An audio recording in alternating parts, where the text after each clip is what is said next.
नमस्कार. सर्व विद्यार्थी पालकांचे Shri Mahalakshmi admission counselling centre Pune येथे स्वागत आहे. या केंद्रांतर्गत आपण विद्यार्थ्यांना IIT, NIT, त्याचबरोबर मेडिकलमध्ये MBBS, BDS, BMS, BHMS, physiotherapy तसेच महाराष्ट्रातील इंजिनिअरिंग आणि फार्मसीची माहिती या यूट्यूब चॅनलच्या माध्यमातून देत असतो. 5 तारखेला नीटची एक्झाम झालेली आहे. तर नीटची एक्झामच्या वेळी जे मेडिकलचे विद्यार्थी आहेत त्या मेडिकलच्या विद्यार्थ्यांसाठी आपण एक ॲडमिशन गायडन्स बुक दिलं होतं. आता ह्या गायडन्स बुकचा उपयोग काय आहे आणि ह्याची काय माहिती आहे हे आपण सांगणार आहे. तर ह्यामध्ये आजचा जो विषय आहे त्या विषयाला धरून यामध्ये आपण डॉक्युमेंटची लिस्ट दिलेली आहे की आपल्याला जे ॲडमिशनसाठी काय काय कागदपत्र लागतात, विशेषतः मेडिकलच्या विद्यार्थ्यांसाठी आहे. तर यामध्ये आपण पाहू शकतो तर लिस्ट ऑफ डॉक्युमेंट.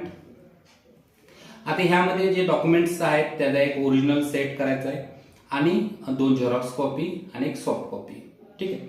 त्यामध्ये तुम्ही एक ओरिजिनल कॉपीचा सेट बनवायचा आहे, त्यामध्ये एक 2 झेरॉक्स सेट आणि एक सॉफ्ट कॉपी. आणि जी सॉफ्ट कॉपी बनवणार आहात ती तुमची PDF फॉर्मॅटमध्ये पाहिजे आणि त्याची जी साईज आहे ही 400 KB पेक्षा कमी पाहिजे. तर यामध्ये आपण पाहू तर पहिल्यांदा आपल्याला लागेल तो कॅन्डिडेट फोटो जो तुम्ही नीट ॲडमिट कार्डवर अपलोड केलेला आहे. नीटच्या ॲप्लिकेशन फॉर्मवर तो नीट तुमचा फोटो लागेल. तो PDF फॉर्मॅटमध्ये 400 KBच्या खाली लागेल आपल्याला. Admission form. आता ॲडमिशन फॉर्म हा तुम्हाला ॲडमिशन मिळाल्यानंतर ज्यावेळी तुमचं एखादं कॉलेज मिळतं त्यावेळी तुम्हाला ॲडमिशन फॉर्म दिला जातो. तो फॉर्म लागतो आपल्याला. त्यानंतर डोमेसाईल, एज अँड नॅशनॅलिटी हे एकत्रित सर्टिफिकेट असतं ज्याच्यामध्ये डोमेसाईल, नॅशनॅलिटी आणि एज हे तिन्ही कंटेंट एक त्यामध्ये घेतलेले असतात. त्यानंतर 10th सर्टिफिकेट ज्याच्यावर तुमची बर्थ डेट आहे, 10th marksheet, 12th certificate, 12th marksheet. त्यानंतर नीट ॲडमिट कार्ड. आता आपली एक्झाम झालेली आहे तर नीटचं जे ॲडमिट कार्ड आहे त्याचे एक झेरॉक्स काढून घ्या, त्याच्यावर तुमचे फोटोज वगैरे लावून ठेवा आणि ते ॲडमिट कार्ड आपल्याला स्कॅन करून अपलोड करावं लागतं.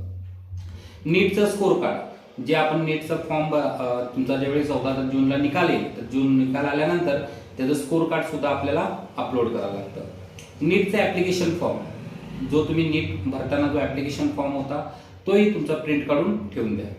त्यानंतर नीटचं सिलेक्शन लेटर. सिलेक्शन लेटरमध्ये इन द सेन्स मगाशी जसं मी ॲडमिशन फॉर्म सांगितला तसं तुम्हाला एखादं कॉलेज जसं BJ मेडिकल असेल, JMC मुंबई असेल किंवा जे काही कॉलेज तुम्हाला मिळेल तर त्याचं जे काही CET सेल करून जे ऑथोराइज लेटर मिळतं सिलेक्शन लेटर ते लेटर तुमचे PDF फॉर्मॅटमध्ये. त्यानंतर EWS सर्टिफिकेट. काही कॅन्डिडेट EWS मध्ये असेल तर EWS सर्टिफिकेट ही ॲप्लिकेबल आहे ते. त्यानंतर जे कॅटेगरीमध्ये स्टुडंट आहेत त्यांना कास्ट सर्टिफिकेट, कास्ट व्हॅलिडिटी. त्याचबरोबर नॉन क्रिमिलियर सर्टिफिकेट. फक्त SC ST सोडून बाकीच्या विद्यार्थ्यांना नॉन क्रिमिलियर सर्टिफिकेट लागणार आहे. त्यानंतर फिजिकल हँडिकॅप सर्टिफिकेट. जर PWD कॅन्डिडेट असेल तर फिजिकल हँडिकॅप सर्टिफिकेट. त्यानंतर डिफेन्स सर्टिफिकेट. त्यामध्ये D1, D2, D3. जर तुम्ही डिफेन्समध्ये असाल तर D1, D2, D3 मध्ये ज्या टाईपमध्ये तुम्ही आहात तर त्याचं डिफेन्सचं सर्टिफिकेट लागेल. त्यानंतर महाराष्ट्र कर्नाटक बॉर्डर सर्टिफिकेट. जर तुम्ही महाराष्ट्र कर्नाटक बॉर्डरमधून येत असाल तर त्यामध्ये तुमचं सर्टिफिकेट असेल तर त्याचंही तुम्हाला बेनिफिट होईल.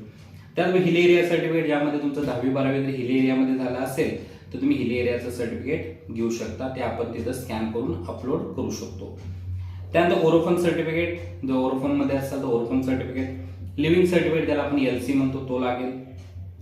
Migration certificate. आता मायग्रेशन सर्टिफिकेट कुणाला लागतं तर OMS कॅन्डिडेट. जर तुम्ही आउट ऑफ स्टेटला जर ॲडमिशन घेत असाल तर तुम्हाला मायग्रेशन सर्टिफिकेट लागतं, अदरवाईज नाही.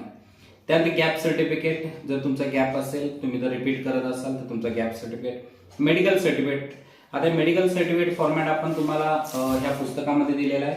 ही जी डायरेक्ट झेरॉक्स काढून जरी तुम्ही सही शिक्का डॉक्टरांचा गेला तरी काय अडचण नाही. त्यानंतर डिमांड ड्राफ्ट जो काय तुम्ही कॉलेज जे काही मिळालेला आहे त्या कॉलेजचा जो काही तुम्ही DD काढता त्याचा तुम्हाला स्कॅन कॉपी ठेवावी लागेल. तर आजच्या याच्यामध्ये आपण जे लिस्ट ऑफ डॉक्युमेंट्स बघितले तर ह्यामध्ये तुम्हाला जवळपास हे जे काही 25 डॉक्युमेंट आहेत, 25-26 हे सर्व डॉक्युमेंट्स आपल्याला लागणार आहेत.